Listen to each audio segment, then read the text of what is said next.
Da alegria do Espírito Santo, nós saudamos a você que nos acompanha no programa Razões da Fé deste domingo, aqui pela Rádio Miriam Caravaggio, 95.7 FM, e também pelas redes sociais da nossa Diocese de Caxias do Sul. Na Rádio Miriam Caravaggio, sempre no primeiro horário, das 7 às 8 da manhã, e também com a reprise das 10 às 11 da noite.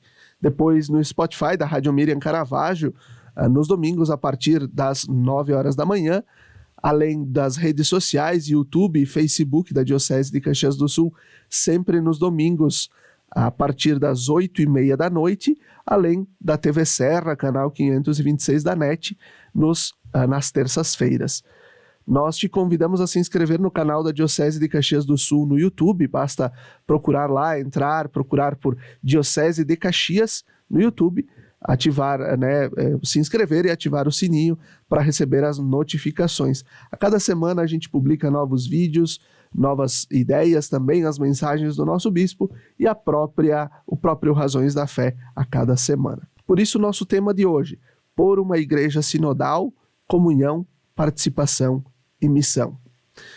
Nós temos como convidado para o programa de hoje o padre Gustavo Predebon, que é vigário paroquial da paróquia Santa Catarina, em Caxias do Sul, e assessor diocesano do setor juventude da nossa diocese, além de membro da equipe de coordenação de pastoral da Diocese de Caxias do Sul. Olá, padre Gustavo, obrigado pela tua presença. Olá, Felipe, tudo bem? Eu gostaria de saudar todos aqueles que vão escutar, vão nos ver, vão acompanhar este nosso diálogo neste dia.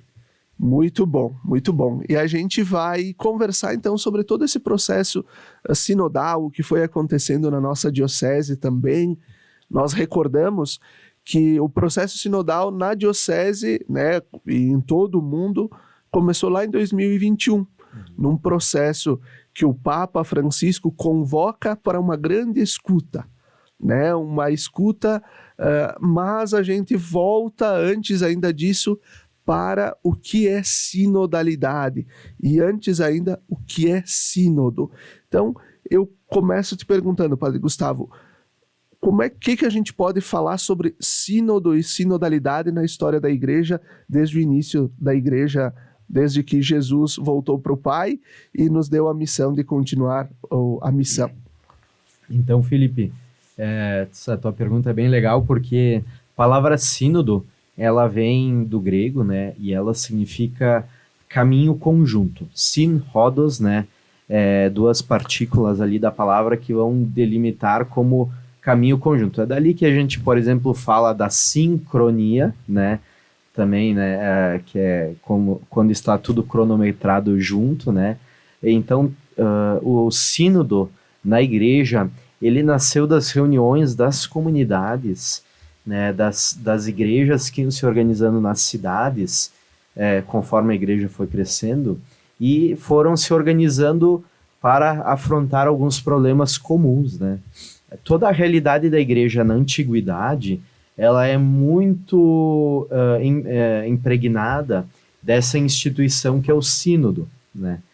Tanto que quando a gente olha para o passado da igreja, lá nos seus inícios, lá no Império Romano, tanto as comunidades da parte oriental como da parte ocidental do Império, nós vamos ver que existia, por exemplo, práticas comuns, Os presbíteros, antes de serem ordenados, se fazia consultas amplas na comunidade, Da mesma forma, os diáconos, havia uma pluralidade de ministérios e serviços, E todos eles eram reconhecidos, então existia uma forma diferente, daquilo que depois foi se estruturando ao longo da história. E, de fato, é bom que tu inicia através deste ponto, porque no Concílio Vaticano II, Paulo VI, o Papa Paulo VI, ele pediu a retomada dessa instituição sinodal a cada 2 anos, para que o governo da igreja ele também fosse, de uma certa forma, não apenas centralizado na figura do Papa e dos bispos, mas também que fosse algo conduzido por todos, Afinal, todos nós somos igreja, somos povo de Deus, E antes de sermos, sacerdotes religiosos, leigos casados, a serviço da igreja no mundo e no interior da própria igreja, todos nós somos batizados. Então, o Papa Paulo VI, ele pediu essa retomada dessa grande instituição que, ao longo da história da Igreja Católica, no Ocidente, ela foi um pouco desaparecendo, assim, né? E qual a importância, ao mesmo tempo, quando a gente vai contando um pouco a história, né? Nesse contexto em que a gente vive, tu estavas relatando agora, né, que antes de sermos padres, religiosos, religiosas ou leigos, somos igreja, povo de Deus, batizados. Qual que é a importância de um sínodo? O que ele impacta na vida do católico, da nona que é zeladora de capelinha, do ministro da Eucaristia? O que um sínodo impacta? Isso. Poderíamos pensar assim, né, Felipe? Todos nós talvez temos muitas questões de fé, e como tu tens, como eu tenho, como o povo que nos escuta ou nos assiste tem também. E talvez a grande pergunta é: quem deve responder a essas grandes questões de fé? Obviamente que, como padres, como professores de teologia, como pessoas que são da área, também tem um conhecimento, mas se a gente recordasse São João Crisóstomo, ele tem um ditado que é muito bonito, assim, que ele diz assim: olha, o problema de todos deve ser trabalhado por todos, deve ser resolvido por todos. Então, os problemas que tocam a vida das pessoas, eles têm que também ser trabalhados por todos, né? Eu vou dar um pequeno exemplo. Quando o Papa fez, né, um sínodo sobre as famílias para discutir a situação hoje das famílias no mundo, a vivência do sacramento, as alegrias, as barreiras, quer dizer, tudo isso significa que o Papa chama para discussão um grande número de pessoas para que a voz do Espírito Santo possa ressoar através desse grande grupo e iluminar, trazer caminhos para algo que é desafiador nos dias de hoje, por exemplo, trabalhar uma pastoral familiar, né? Acompanhar as famílias, né? Desde as famílias que conseguem viver o sacramento naquilo que seria o ideal, assim como as famílias de segunda união, assim como, todas as grandes dificuldades, né, que hoje a instituição família enfrenta, né? Então, se a gente dissesse assim, qual é o grande impacto? O grande impacto é que, através disso, né, por exemplo, o Papa e os bispos, eles acabam trazendo para a discussão um grande número de pessoas, acabam conhecendo melhor a realidade das pessoas e também escutando a inspiração do Espírito Santo, que fala através do povo fiel, né, que também fala através do sensus fidelium, né, o senso dos fiéis. Acho que aqui é interessante quando o Padre Gustavo traz, né, que o Espírito Santo, a voz do Espírito ressoa também no que vai sendo construído com as pessoas. O instrumento de trabalho do sínodo, esse que nós vamos viver agora no mês de outubro, a primeira assembleia e o ano que vem a segunda, ele propõe algo que não é novo, não é inventar a roda, mas é um processo que nós até já falamos aqui no Razões da Fé, com o Padre Leonardo, nosso coordenador de pastoral, e também com o Lucas Dalzotto, que faz parte do Conselho de Leigos da Diocese, que coordenou a parte da escuta aqui na Diocese. Então, nós falávamos sobre o que é este diálogo no Espírito. Podermos juntos invocar a presença e as luzes do Espírito Santo, para que depois a gente possa garantir a palavra de todos e também a escuta de todos, né? Para que aí a gente possa, mesmo nas tensões, poder escutar onde o Espírito fala. Padre Gustavo, quais as principais dificuldades de a gente também, enquanto igreja, saber escutar? Né? Porque o sínodo, ele pressupõe escuta, ele pressupõe a gente se desafiar a empreender um processo diferente. E muitas vezes isso, mesmo na parte estrutural da igreja, é um pouco difícil. Qual que é o desafio maior? Bom, eu vou destacar talvez um desafio, que é um desafio muito próprio da cultura do nosso tempo, que hoje, quando a gente fala em pós-verdade, tem toda uma série de conceitos relacionados a isso. Nós temos que recordar que a maior parte das pessoas acaba vivendo na sua bolha, né? Então, por exemplo, eu sou padre, eu vivo na bolha dos meus conhecimentos de padre, da minha vivência, mais ou menos com as pessoas que estão no meu grupo ou na minha paróquia. E essa realidade, em termos de teoria do conhecimento, ela é muito desafiadora para nós, né? Porque como é que a gente vai fazer com que pessoas totalmente diferentes saiam dos seus campos do seu lugar de conforto e vão dialogar com algo totalmente diferente, que às vezes impacta, né? Então, essa é uma dificuldade cultural, né? A gente tem que observar que o nosso tempo ele não está tão propício para diálogos no geral. A gente observa isso, né, na política, na economia, em todos os campos, né, que a gente vê após verdade. Em segundo lugar, para fazer uma escuta, de fato, eu acho que isso que tu falaste do diálogo no espírito, ele é muito importante. Por quê? Porque, né, Felipe, nós como igreja, nós não somos um parlamento.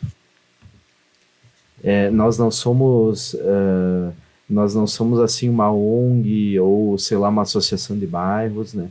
Então, efetivamente, nós somos uma realidade visível, mas também espiritual. Então, se a gente tira a espiritualidade do processo, nós nunca vamos conseguir dar os passos necessários, né? Porque aí nós vamos estar fora daquilo que compete, né, a nós, né, ser igreja. Então, é claro que a espiritualidade ela é vivida na prática, ela é vivida no dia a dia, ela é vivida na oração, na leitura bíblica, na piedade popular, na oração pessoal, na participação comunitária, mas essa escuta no espírito, no fundo, ela pressupõe isso, né? Que nós nunca percamos de vista o que é a igreja enquanto realidade real, visível, estruturada, concreta, mas também que necessita escutar a voz do Espírito que transcende a tudo isso, né?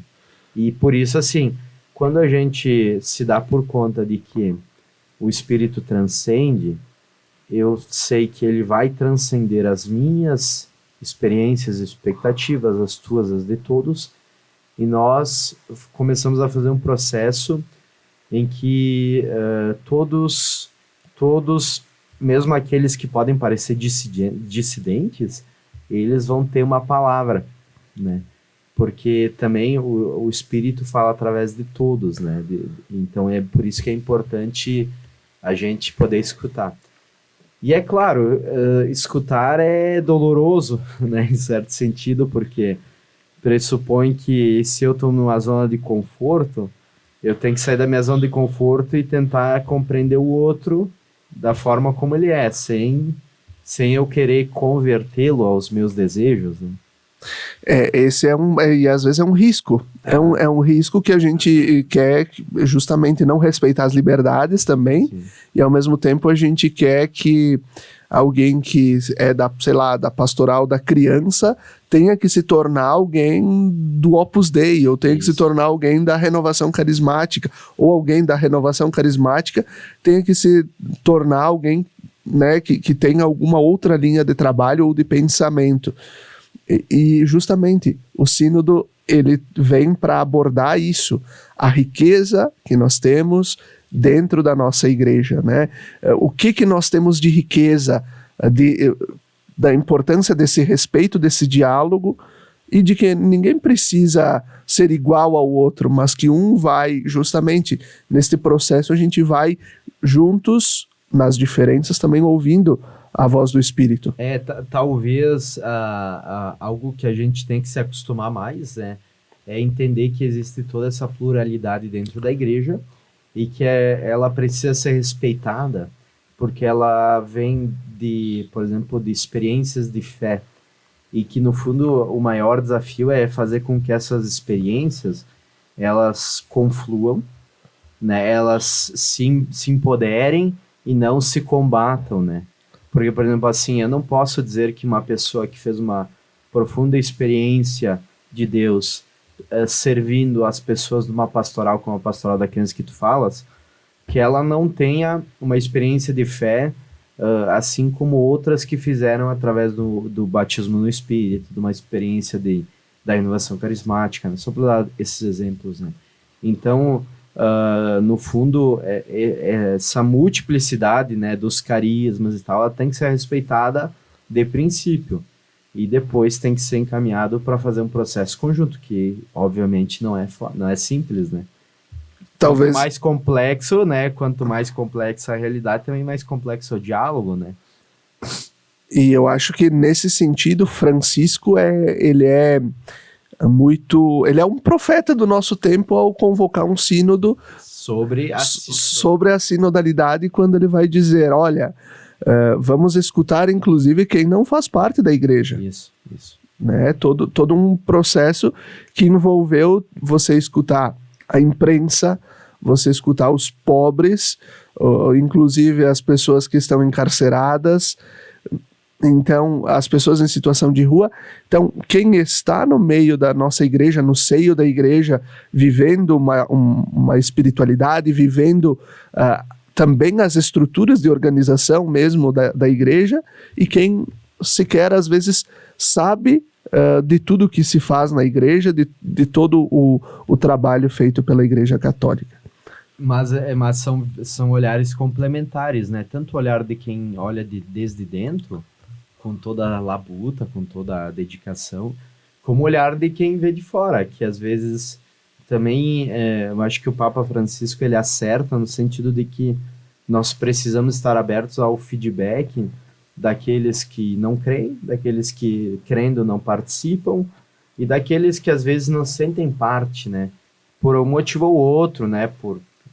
São diversos os elementos que levam a pessoa a não crer, né? Ou não participar. Então, o Papa Francisco está dizendo assim, olha, acho que tem algo importante para a gente escutar desde os que estão, entre aspas, de fora, né? Perfeito. E assim a gente vai concluindo esse primeiro bloco do nosso programa Razões da Fé. Fique com a gente, até daqui a pouquinho.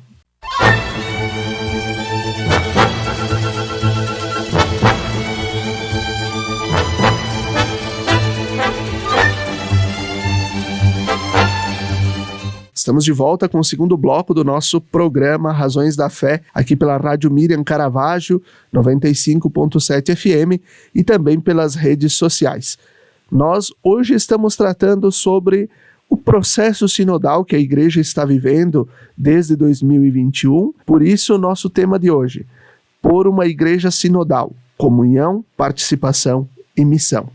Nosso convidado de hoje é o padre Gustavo Predebon, que atua na paróquia Santa Catarina, em Caxias do Sul, e também como assessor do setor juventude da nossa diocese.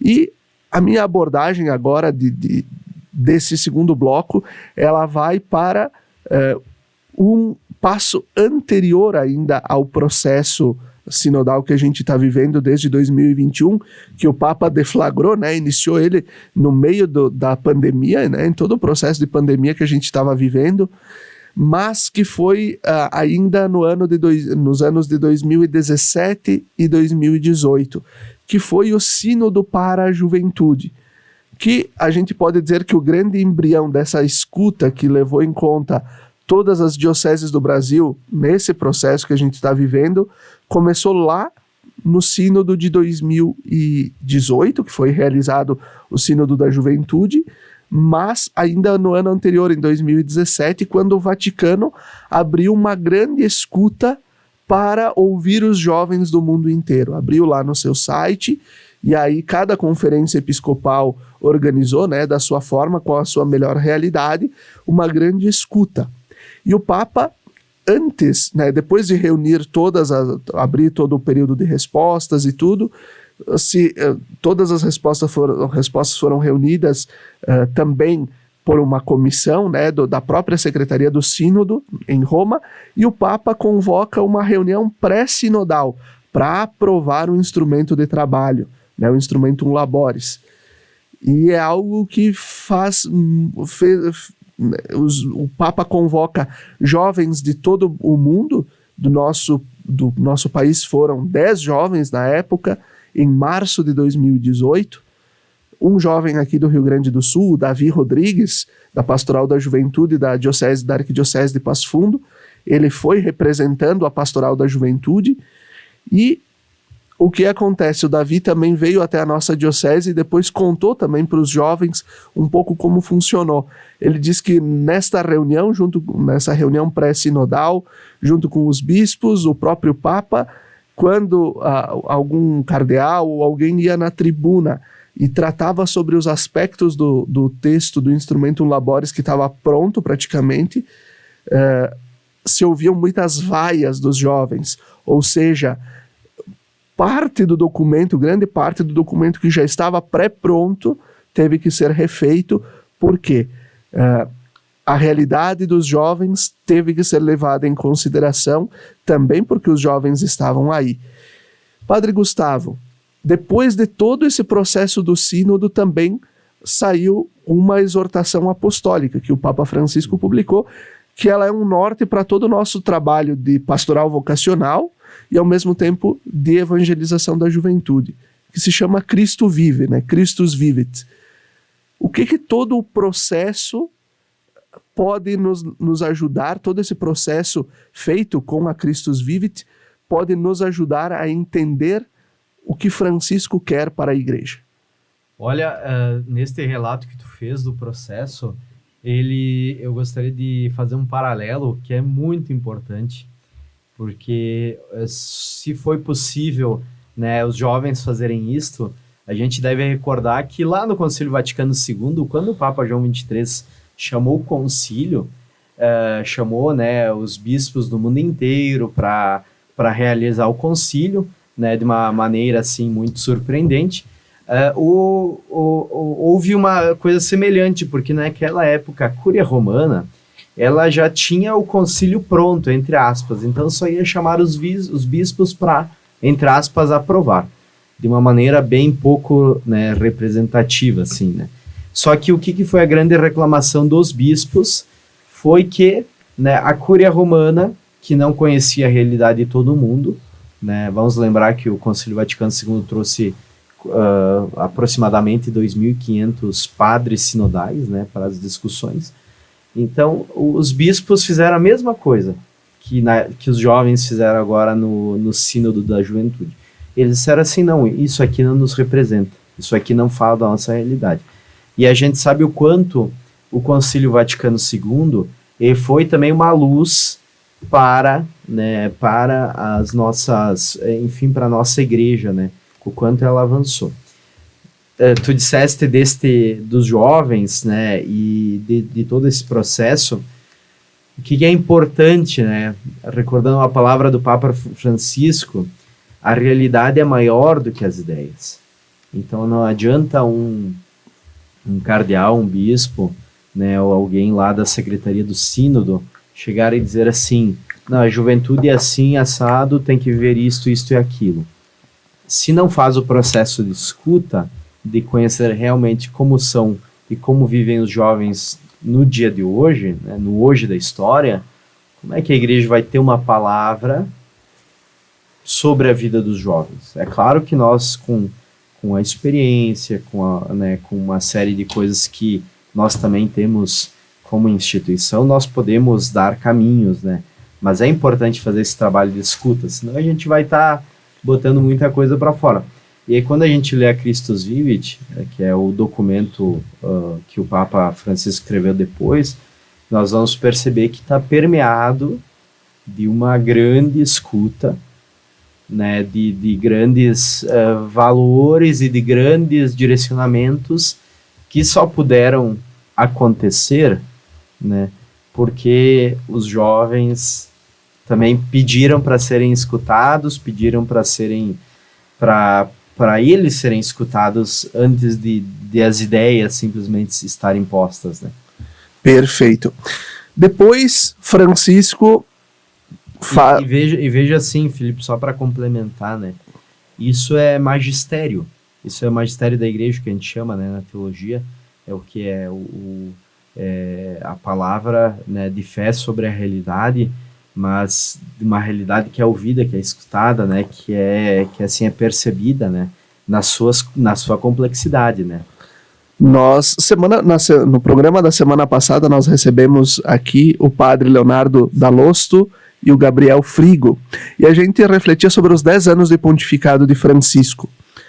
E o padre Leonardo trouxe algo que é algo bem sintomático, né, que aparece muito no pontificado de Francisco e que faz todo sentido para este processo sinodal que a gente está vivendo, que fez todo sentido lá para 2017 e 2018, quando se realizou todo o processo do Sínodo da Juventude e também no Sínodo da Amazônia, onde a Igreja precisou também se movimentar daquele próprio período do Conselho, do Sínodo, visto muitas revoltas, protestos, coisas que aconteceram naquele tempo. A Igreja e o Papa muito firme, muito forte, mas com a mesma também misericórdia.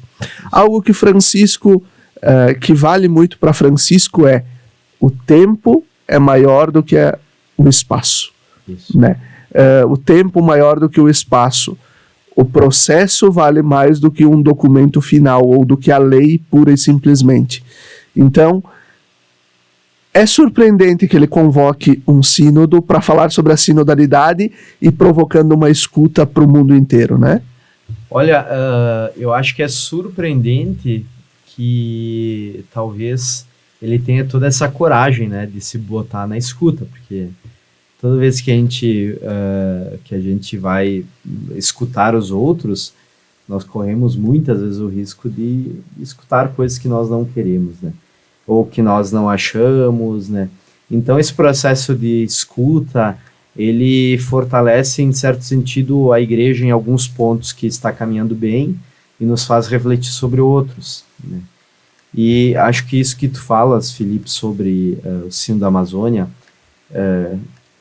o Papa, ele acabou fazendo com que se refletisse, né, a nível mundial sobre uma realidade, né, claro, em comunhão com aquilo que ele já tinha escrito, né, na Laudato Si, mas ele faz com que se reflita sobre uma realidade muito complexa que é a Igreja presente na Amazônia, uma pelas dificuldades pastorais, assim, de atendimento das pessoas naquela região, falta de ministros ordenados, falta de estruturas de igreja. Por outro lado, as dificuldades a nível socioeconômico, né, de país, de condução, né, tudo isso. Então, de uma certa maneira, o Papa pegou uma realidade muito complexa, mas que estava também na periferia das discussões teológicas e coloca no centro. E o documento que sai após isso também, ele é fruto não de uma teoria pronta, né, anterior, mas é fruto dessa escuta. Então, o Papa Francisco, ele insiste muito em que o tempo, ele pode trazer mais contribuições do que o imediatismo, né, de querermos resolver tudo num determinado momento ou simplesmente de cima para baixo, né? Assim como a realidade é maior do que as ideias, do que são as ideias, o tempo também é maior do que o espaço. Então o Papa, ele gosta dessas pequenas frases, mas que expressam muito do seu pontificado. No fundo, ele quer dizer assim, que também para resolver os problemas doutrinais, né, os problemas que não só doutrinais, que envolvem a doutrina e que envolvem a Igreja, nós precisamos de mais tempo do que assim, achar que uma reunião vai dar conta de tudo, né? Perfeito.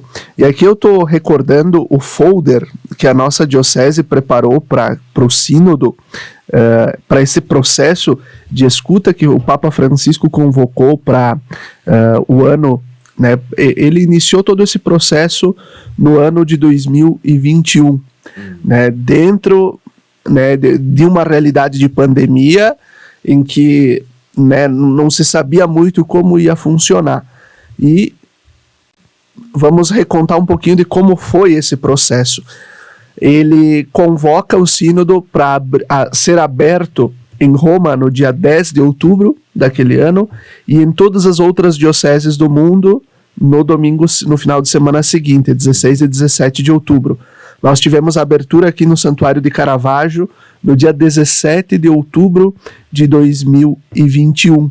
E foi depois, na sequência, um processo vivido em todas as regiões de pastoral, com catequistas, com ministros, com as lideranças, com os padres religiosos, com grupos, com pastorais, com movimentos, com as pessoas em situação de rua, Isso. com a própria imprensa, né, comunicação, justamente para ouvir. E aqui eu vou recordar o que o Papa nos propunha como perguntas, né?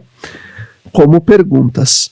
Este sínodo coloca a seguinte questão fundamental. Uma igreja sinodal, ao anunciar o evangelho, caminha junto. Como é que este caminho junto está acontecendo na nossa igreja local? Que passos é que o Espírito nos convida a dar para crescermos no nosso caminhar juntos? Então primeiro uma análise, mas também uma provocação, né?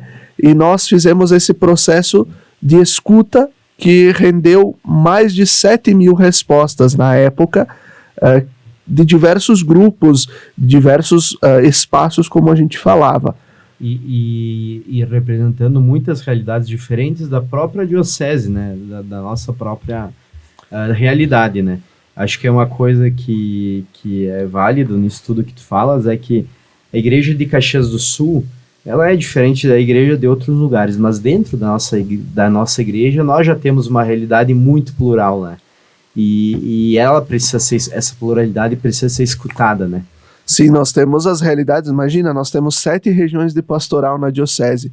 Temos o espaço de grande centro urbano, que é a própria cidade de Caxias, mas tem essa realidade de Bento Gonçalves, Farroupilha aqui, que são cidades que têm uma boa conurbação e estão conectadas entre si, mas nós temos a realidade do campo, São Francisco de Paula, Cambará, Jaquirana, grandes distâncias.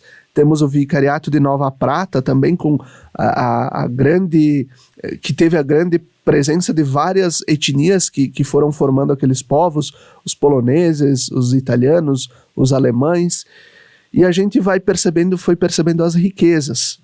7.000 respostas, e coisas que foram aparecendo assim agora, que foram aparecendo naquele processo. A necessidade de escutar mais os leigos, a necessidade de termos as mulheres nos espaços de decisão, a necessidade de nós olharmos as nossas comunidades, igreja, como espaços de oração e que continuam aparecendo nas nossas atividades diocesanas, mas que a gente pudesse ter esses espaços de oração que pudessem abrir além dos finais de semana que tem missa, mas abrir nos próprios finais de semana que não tem missa para a oração comunitária. Nós percebíamos a realidade também social também com bastante disparidade, onde temos também a dificuldade da distribuição de renda. Então tudo isso foi ouvido, foi percebido e foi compilado num resultado, numa síntese de 10 páginas. Trabalho heróico, né, da comissão, né? Isso tem que ser recordado, assim, é muito trabalhoso, né?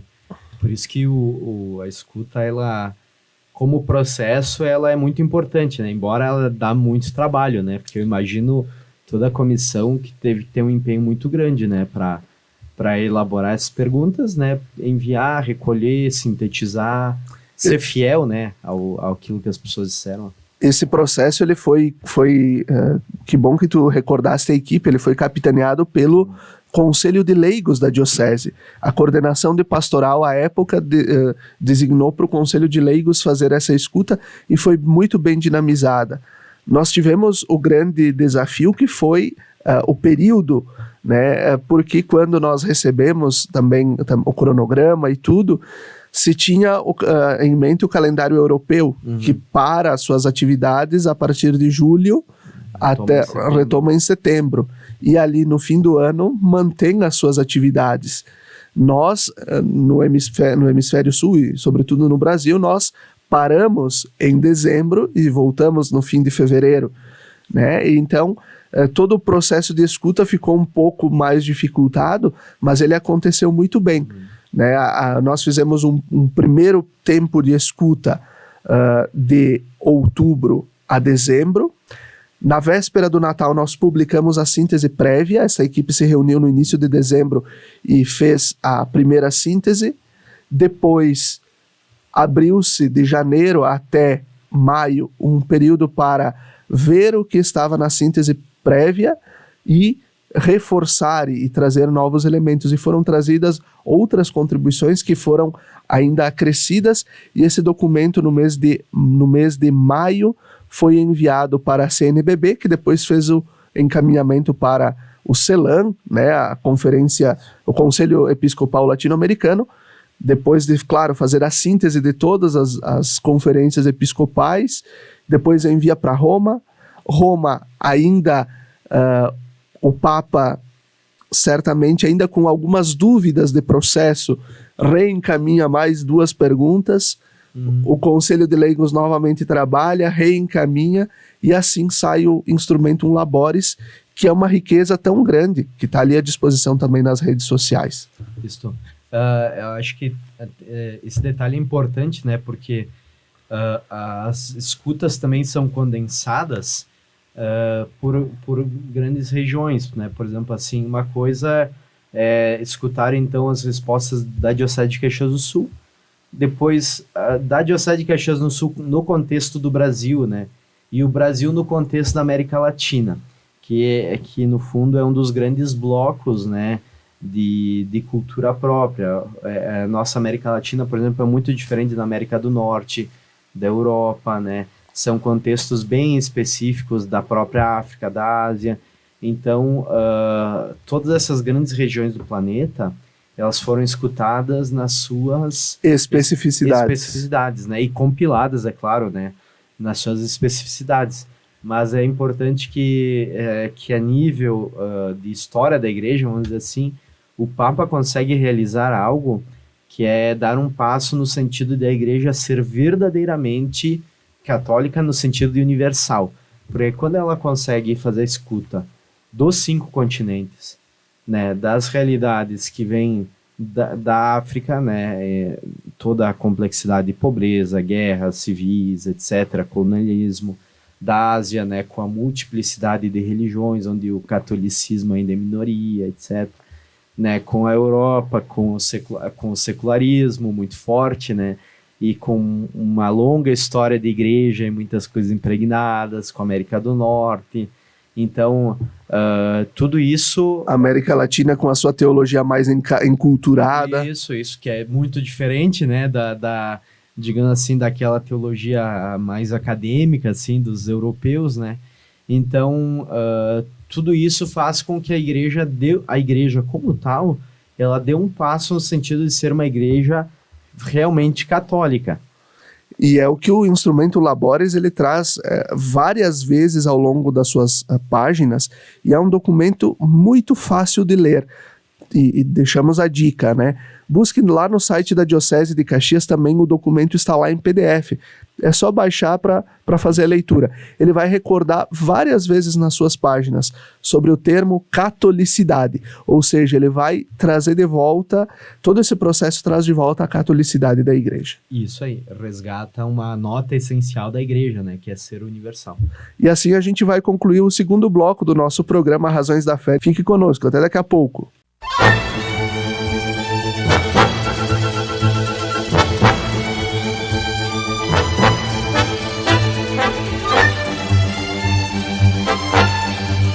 Estamos de volta com o terceiro bloco do nosso programa Razões da Fé, aqui pela Rádio Miriam Caravaggio, 95.7 FM, e também pelas redes sociais da nossa Diocese de Caxias do Sul. Hoje, tratando sobre o tema Por uma Igreja Sinodal, Comunhão, Participação e Missão. E nós temos aqui o Padre Gustavo Predebon, que é assessor do setor juventude da nossa diocese e trabalha na paróquia Santa Catarina, em Caxias. Padre Gustavo, o que nós, enquanto Diocese de Caxias do Sul, temos a aprender com este processo sinodal e como é que a gente pode colaborar com a sinodalidade nas nossas comunidades e paróquias? Olha, eu acho que as duas perguntas se complementam, porque no fundo o que eu estou percebendo, assim, o processo sinodal, ele da Igreja Universal como um todo, ele veio dar uma força para aquilo que nós já fazíamos, né, como tu bem lembraste, e que talvez por vezes se foi deixando de lado, foi visto como não importante, que é o fato de a gente valorizar os diversos conselhos e as instâncias de participação que a gente já tem, por exemplo, em cada comunidade, em cada paróquia, nas regiões pastorais, né, na diocese como um todo. Por quê? Porque através disso nós fazemos com que o processo de evangelização, que deve guiar a igreja no Brasil, ele vá acontecendo de uma forma com que todos deem as mãos para caminhar juntos, né? E isso, eu creio que o Papa Francisco ele vai empoderar, ele nos empodera para dizer assim, olha gente, o caminho é que a gente possa fortalecer essa caminhada comunitária, é que a gente possa fortalecer esta reunião de diversas pessoas, né? Então padres, religiosos, leigos, né? Que a gente fortaleça este caminhar juntos para chegar aonde também a igreja precisa chegar, né? Sem deixar de ser igreja e sem deixar de estar inserida neste mundo. Eu acho que esses são dois movimentos bem importantes. Sem deixar de ser igreja e sem deixar de estar profundamente inserida. Quando a gente fala, né, de todo esse processo sinodal que acontece, que aconteceu e que vai acontecer nessas assembleias, e quando a gente recorda que para Francisco o tempo é maior do que o espaço, e ao mesmo tempo que ele vai dizer que o processo vale mais do que algum documento que saia lá no final de tudo isso. Eu acho que o Papa, né, para dizer assim, em palavras mais sintéticas, ele quer chamar a atenção de que nós não precisamos apenas chegar em determinado lugar, nós precisamos fazer este caminho conjuntamente. Então não é só dizer assim, não, nós temos que ser assim, assim, assado, mas nós temos que todos fazer um caminho de conjunto. Por isso que talvez vale mais o processo do que o resultado final, né? Porque se as pessoas não fazem um processo juntos, aí elas não se sentem parte. Para fazer um pequeno paralelo também, é muito diferente quando a gente chega numa paróquia, e eu como padre passei em algumas, em que nós vemos, de um lado, uma paróquia que caminha só pelas ideias do pároco, de um lugar que, por exemplo, tem conselhos que se unem com frequência, e que nesses conselhos as dificuldades são levantadas, as alternativas são levantadas, né? Então a gente vê com muita clareza que o processo que tenta englobar todos, ele é mais dispendioso, ele é mais trabalhoso, mas ele gera um clima diferente na paróquia. Porque se gerar um clima diferente significa que nós acabamos dando espaço para que, né, as pessoas possam se sentir parte e também colaborar, né, com a paróquia. E se sentir respeitadas, eu acho que esse é o X da questão, né? Nós vivemos um tempo, e no Brasil a gente está vivendo isso muito forte, né, das polarizações, e que muitas vezes a gente não sabe escutar e não sabe respeitar a opinião do outro e a postura do outro. E o processo sinodal também vem nos mostrar que, mesmo nos nossos conselhos comunitários e paroquiais, é necessário saber escutar, né? Sem expor ninguém, sem agir com certa ironia, com aquilo que também muitas vezes é nosso humano mesmo, mas de saber garantir a todos o direito da fala e o direito da escuta, com respeito.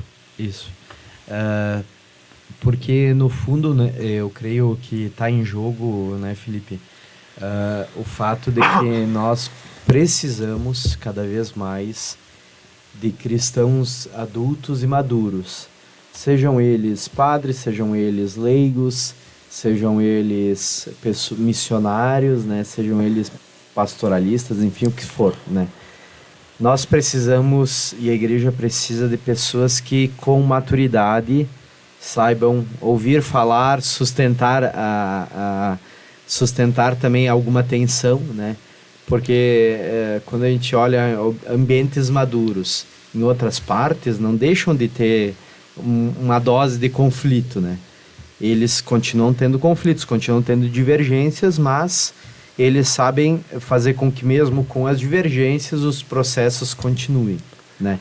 Isso é para uma empresa, isso é para uma família, isso é para a escola, né? Para todos os ambientes onde se está. Porque aí talvez se coloca na frente de tudo mais do que os objetivos muitas vezes pessoais e as ideias pessoais, o que é comum da missão. Isso. Que as empresas têm, né, missão, visão e valores, sim, né? Sim, nossa igreja tem a sua grande missão, que é evangelizar, né? Evangelizar é levar o evangelho de Jesus Cristo a todos os recantos do mundo e da nossa diocese e aos recantos das nossas ruas. E aí, por isso que quando se faz um processo em que todos são escutados e são respeitados, você consegue formar um bloco de unidade, vamos dizer claro, dessa forma, né? Com certeza. A igreja sempre vai ter as suas, internamente, ela sempre vai ter as suas dificuldades, ela vai ter as suas tensões, como a gente falava antes, e o próprio instrumento Labores vai nos dizer que é necessário também respeitar as tensões, porque nas tensões Deus nos fala também. Isso, porque a tentação talvez é simplesmente eliminar a tensão e achar que sem tensões nós vivemos em paz, né? Uma espécie de uma paz forçada, né? Mas talvez o melhor é ver aquilo que pode surgir a partir dali, né? Claro, por isso que eu digo assim, o importante para a gente poder caminhar é que as pessoas que se colocam nessa caminhada tenham um grau de maturidade, de fé muito grande, né? Porque daí, a partir daí, a gente consegue escutar o diferente, a gente consegue relevar. Não há melindres. Não há melindres, né? A gente consegue, de fato, dizer assim, nós podemos divergir, mas todos somos parte da mesma grande comunidade, né? Da mesma grande família. Então, esse passo ele é muito importante, né? A gente precisa, talvez, aprender um caminho, né? Isso eu digo para todos nós, que é esse caminho de uma maturidade no sentido de escutar e ser escutado. De não querer resolver todos os meus desejos hoje, né? Mas escutar o que são necessidades verdadeiras da igreja e do mundo, né? E colocar o objetivo comum à frente, claro, de tudo e não as nossas próprias vontades. Isso. E aí... Isso é especialmente difícil no nosso tempo, que confunde muito desejo e necessidade, né? Isso a gente precisa se policiar muito, né, para saber assim o que é o que é de fato desejo, né? O que é de fato necessidade premente, assim. Algo que tem aparecido muito, e até a gente já pincelou aqui, o padre Gustavo falou, né, da importância de onde existem conselhos nas paróquias e comunidades, né? Fortalecer. E algo que aparece bastante nos nossos encontros de conselho diocesano, de pastoral, também levando em conta esse processo de sínodo que a gente está vivendo, é fortalecer os conselhos comunitários e paroquiais de pastoral. Será que nas nossas comunidades, como é que estão essas instâncias? Como é que essas instâncias funcionam? São espaços só de comunicação, onde a gente vai lá para passar a agenda da semana ou do mês da paróquia, ou para preparar a festa do padroeiro? Ou ele é um espaço também formativo e ao mesmo tempo de escuta para tomar as decisões que cabem na vida da paróquia. E aqui um dado interessante, e que se a gente for olhar o nosso regimento das comunidades de igreja, das nossas paróquias e comunidades, tem algo interessante. As equipes administrativas / conselhos econômicos das paróquias, eles estão abaixo do conselho de pastoral. Muitas vezes nós invertemos. Em nome do dinheiro, muitas vezes nós invertemos. A gente troca de lugar as coisas. A gente coloca a pastoral abaixo da economia, né? E é o contrário que deve funcionar. Quem está a serviço da economia, do economato nas paróquias e comunidades, deve estar a serviço da pastoral, da organização e de todo esse processo que deve acontecer nas nossas paróquias e comunidades. Isso é bem, bem importante, né, Felipe? Porque também, como para nós, nossa realidade brasileira, a economia, o dinheiro é uma preocupação diária, assim, é algo que a gente não tem, né? Nós não somos assim uma nação que tem dinheiro sobrando para tudo, né? Nós acabamos invertendo e às vezes nos preocupando só com o resultado financeiro. Então, uma festa de comunidade que tem a principal função de unir as pessoas através do padroeiro, através de um dia especial, ela acaba se tornando, né, só uma festa em vista do lucro, porque precisamos cuidar do salão, precisamos cuidar de uma estrutura física e tal. Isso a gente precisaria talvez converter um pouco a nossa mentalidade, né? E ter mais, sem perder esses espaços que de fato a comunidade busca, né, para se sustentar, né, materialmente falando, que a gente pudesse implementar mais coisas em vista da participação, do prazer de estar juntos, do prazer de reunir a comunidade, né, atividades, festas assim que façam as pessoas terem o prazer de se encontrar, né? E agora na volta da pandemia seria mais do que necessário a gente ter de novo esse prazer de se encontrar como comunidades, né, como pessoas, né, jantar juntos, comer, né, conversar, celebrar, como dizem os gringos, né, chacolar, né, falar da nossa vida, né? Isso é bem importante. Assim se celebra a vida, isso, né? E como isso é muito importante, que a gente possa, né, já concluindo o Razões da Fé desse domingo, e agradecendo ao Padre Gustavo pela presença neste nosso bate-papo, acho que é bem importante a gente pontuar que é na comunidade que a gente forma vocações, é na comunidade que a gente forma os verdadeiros discípulos missionários de Jesus Cristo, e é na comunidade que a gente é feliz. Isso. Porque se nós não somos felizes na comunidade onde a gente participa, ou onde a gente deveria participar, onde a gente tem uma ligação afetiva, nem nos devocionismos a gente vai conseguir. Acho que aqui é fortalecer o que o processo sinodal vai nos ajudando, é fortalecer a nossa igreja enquanto base onde estamos colocados, plantados, porque todos formamos essa igreja que é povo de Deus. Isso aí, muito bem. E assim a gente conclui o programa Razões da Fé. Um grande abraço, fiquem bem, até o próximo domingo.